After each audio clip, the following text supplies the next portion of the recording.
Praise the lord. అందరికీ నమస్కారాలు.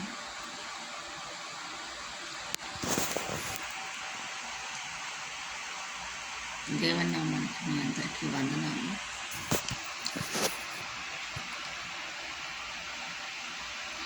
August 15 మన దేశానికి స్వతంత్రం ఇచ్చిన రోజు.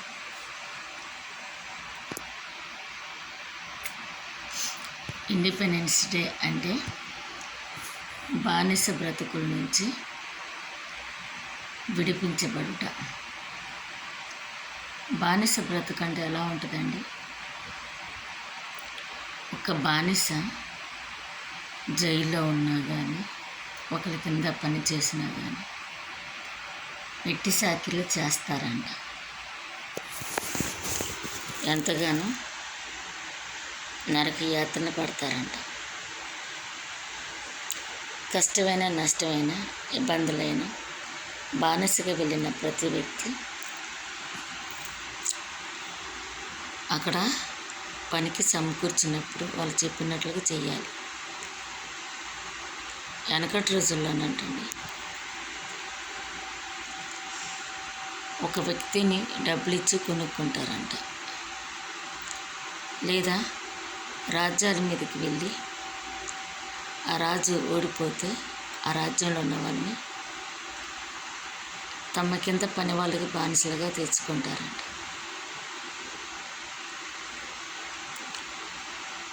అలాగే అబ్రహాము ఒక దేశంలో ఉంటున్నప్పుడు తన యొక్క దాసుడైన ఒక అతను ఐగుప్తు నుండి, ఒక దేశం నుండి పారిపోయి వస్తాడంట. అది వరకు రోజుల్లో అంటండి ఒక బానిసని విడిపించాలంటే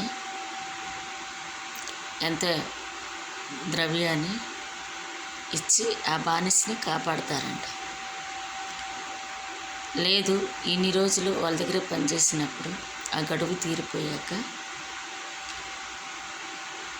ఆ బానిస పారిపోయి అంటే ఆ బానిసని విడుదల చేస్తారు. కానీ ఇక్కడ అబ్రహాము పనివాడైన ఒక వ్యక్తి ఒక దేశంలో బానిసగా ఉన్నప్పుడు ఆ బానిసత్వం తట్టుకోలేక పారిపోయి వస్తాడు. అప్పుడు అబ్రహాము ఆ యొక్క వ్యక్తి గురించి విచారణ చేసి ఆ బానిసగున్న వ్యక్తి డబ్బులు ఇచ్చి విడిపిస్తాడంట. ఇశ్రాయేలు ప్రజలు కూడా ఒకనొక టైంలో ఐగుప్తు దేశానికి బానిసలుగా వెళ్ళబడతారు. అయితే ఇశ్రాయేలు ప్రజలు ఐగుప్తు దేశంలో ఎంతగానో బానిసత్వాన్ని అనుభవిస్తారు. ఆ వెట్టి సాకిరుల్ని అనుభవిస్తారు, వాళ్ళ కష్టాలను అనుభవిస్తారు. ఆ టైంలోనే మోషే పుడతాడు. కానీ మోషేని అంటే ఆ రోజుల్లో దేవుని యొక్క ప్రజలు బలవంతులు అవుతున్నారని, ఎక్కువ మంది అవుతున్నారని ఆ రాజు భయపడ్డాడు. భయపడి మగవాళ్ళని కానీ చిన్నపిల్లలను చంపేయబడతారు. కానీ మోషే కాపాడబడతాడు. బానిస అయిన బిడ్డని రాజు బిడ్డగా పెంచుతారు. మన ఇంట్లో ఒక పనివాడిగా వచ్చేవాడు, ఒక అత్తె వచ్చాడు అనుకోండి, పనివాడిగానే చూస్తాం. మనం సొంత మనిషిలాగా చూడం కదా. వాళ్ళ పిల్లలనైనా సరే వాళ్ళనైనా మన కట్టు బానిస అన్నమాట. మనకు విడుదల వచ్చేంత వరకు వాళ్ళు పెట్టే కష్టాలు, నష్టాలు అనుభవిస్తాం. ఈ బానిసత్వం ఎక్కడి నుంచి వచ్చిందండి మనకి? అలనాడు ఆదాము ఏదోని తోటలో సర్పం ద్వారా మోసపించబడి అవ్వమ్మ దేవుడు తినొద్దనే పంటను తిన్నది. తిని బానిసత్వాన్ని కొనుక్కొచ్చుకుంది. అక్కడి నుంచి మనం పాపపు ఊబిలు, లోకం అనే ఆశలు, డబ్బాసలు, నేత్రాశలు, అనేక విషయాలలో మనము బానిసత్వం అనుభవిస్తాం.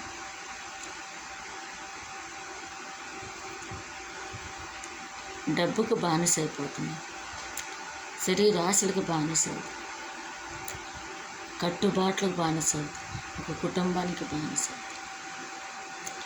మంచైనా చెడైనా అట్లాగే ఉండాల్సి వస్తుంది, తప్ప బానిసత్వం అనిపిస్తుంది. కానీ నజరుడైన యేసయ్య,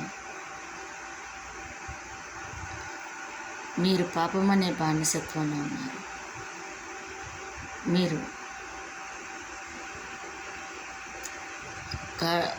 కాడు కింద కట్టలో కట్టబడి ఉన్నారు, మీరు విడిపించబడాలి. నజరుడైన యేసు అపొస్తలుడైన పౌలు ద్వారా మాట్లాడుతారు. ఇశ్రాయేలు ప్రజలు ఆ రోజుల్లో దేవుడి మాట వినకుండా, దేవుడికి చెప్పింది చేయకుండా అనేక విషయాలలో మనం తప్పుగా పడి, అనేక విషయాలలో మనం దేవునికి ఇష్టం లేని పనులు చేసుకుంటూ దేవుని బాధ పెట్టుకుంటాం. అనేక విషయాలలో దేవుడికి దూరంగా ఉంటాం. దేవుడికి కోపం వచ్చింది. ఆ కోపఫలితంగా కొంతమంది రాజులకు బానిసలుగా వెళ్ళబడి ఉన్నారు. మళ్ళీ ఇశ్రాయేలు మొరపెట్టుకున్నారంట. మొరపెట్టుకున్నప్పుడు కొంతమంది నీతిమంతులు దేవుడికి నచ్చిన వారిని, నాయకులను కానీ, రాజులను కానీ, న్యాయాధిపతులను కానీ పంపించాడు. తన ప్రజలను విడిచిపెట్టారు. బానిసత్వం అనేది చాలా బాధాకరమైనది. మన జీవితంలో మనం అనుభవిస్తున్న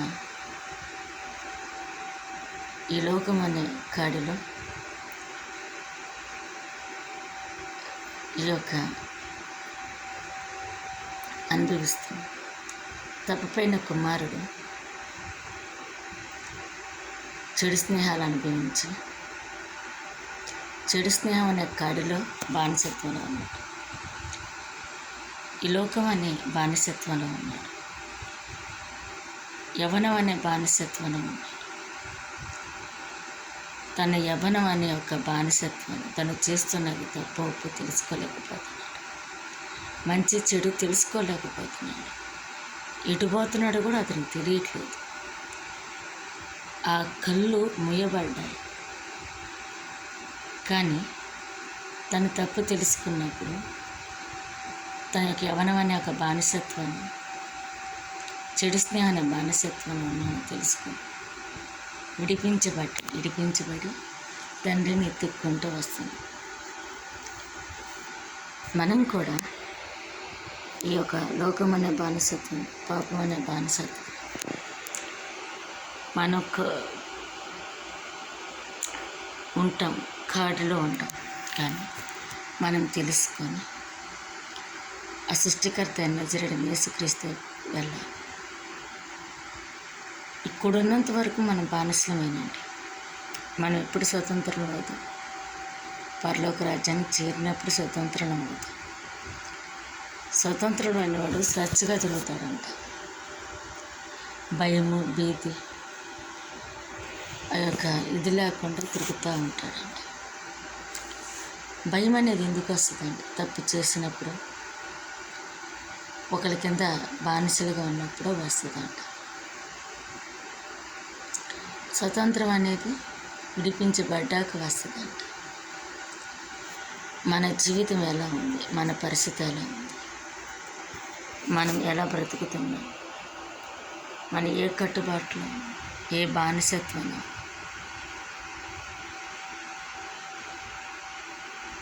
స్వతంత్రం అనేది మనకి దేవుడిచ్చిన హక్కు. కానీ ఏ బానిసత్వంలో ఉన్నాం మనం, మనం ఎటువంటి స్వతంత్రం అడుగుతున్నాం? ఒక దేశం మీదకి స్వతంత్రం రావచ్చు, ఒక మనిషి మీద స్వతంత్రం రావచ్చు, కానీ స్వేచ్ఛగా మనకు మనం ఆలోచించుకొని మనకు మనం మన జీవితంలో స్వతంత్రం కోరుకోవడం తప్పు లేదండి. అది మంచిదై ఉండాలి, మనం బ్రతికించేదై ఉండాలి, మనం కాపాడదే ఉండాలి, మనల్ని అనేక విషయాల్లో మనకు తెలియపరిచేదే ఉండాలి. దేవుడు అంటాడు కదా, పాపానికి వేరేవ్వండి, స్వతంత్రులుగా అవ్వండి. యేసేపు బానిసత్వాన్ని గురించాడు. తండ్రి ద్వారా ప్రేమించి అన్నదమ్ముల ద్వారా ద్వేషించబడి విద్యానులకు అమ్మబడి ఫరో ఇంటికి రాబడి బానిసగా ఉన్నాడు. పోతీఫర్ యొక్క భార్య కోరుకున్నప్పుడు ఆ బానిసత్వంలో కూడా యజమాని భార్యని ఎదిరించి పారిపోయాడు. జైల్లో ఉన్నప్పుడు కూడా దేవునికి నమ్మకస్తుడిగా ఉన్నాడంట. అక్కడ దేశాన్ని ట్రెజరర్గా, ఆహార భద్రతకి మంత్రిగా ఉన్నాడంట. బానిసత్వం నుంచి ఎంత ఎదిగాడండి యేసేపు. దానియేలు కూడా బానిసత్వానికి వచ్చాడు, బానిసగానే తాపట్టాడు. కానీ రాజు ప్రధాన ముఖ్యులలో ఇష్టమైన మిక్కుడుగా ఉన్నాడంట. ఎస్తేరు కూడా బానిసగానే తేబడింది, కానీ మహారాణి అయిందంట. దేవుని యొక్క బిడ్డలు ఎక్కడున్నా కూడా స్వతంత్రులుగానే ఉంటారంట. ఎన్ని కష్టాలు వచ్చినాయి, ఎన్ని నష్టాలు వచ్చినాయి, ఎన్ని ఆశలు వచ్చినాయి, ఇరుకు ఇబ్బందులు వచ్చినాయి, కానీ దేవుని వైపే చూసి ఆయనకి ఇష్టమైన బిడ్డలుగా, ఆయనకు నచ్చినట్టుగా ఉంటాయి. మనకి ఎన్ని ఇబ్బందులు వచ్చినాయి, ఎన్ని ఇరుకులు వచ్చినాయి, ఎంత బానిసత్వం, దేవుడు విడిపించబడతాడు. ఆగస్టు 10 ఇండిపెండెన్స్ డే కదండి, దేశానికి స్వతంత్రం వచ్చినట్లుగా మనం బ్రతుకుతున్న బ్రతుకులు దేవుడికి ఆయుష్కరంగా ఉంటాయి. దేనికి ఇష్టం లేదుగా ఉంటాయి. యేసేపు ఎలాగ బానిసగా వెళ్ళాడు, ఎస్తేరు, దానియేలు, ఇట్లా ఎంతోమంది బిడ్డలు బానిసలుగా వెళ్ళి విడిపించబడి మంచి దేశాన్ని వెళ్ళి అధిపతుల్లో ఒకరుగా మారారు. ఇశ్రాయేల్ ప్రజలు కూడా ఆయనకి ఇష్టమైన బిడ్డలుగా ఉన్నారంట బానిస.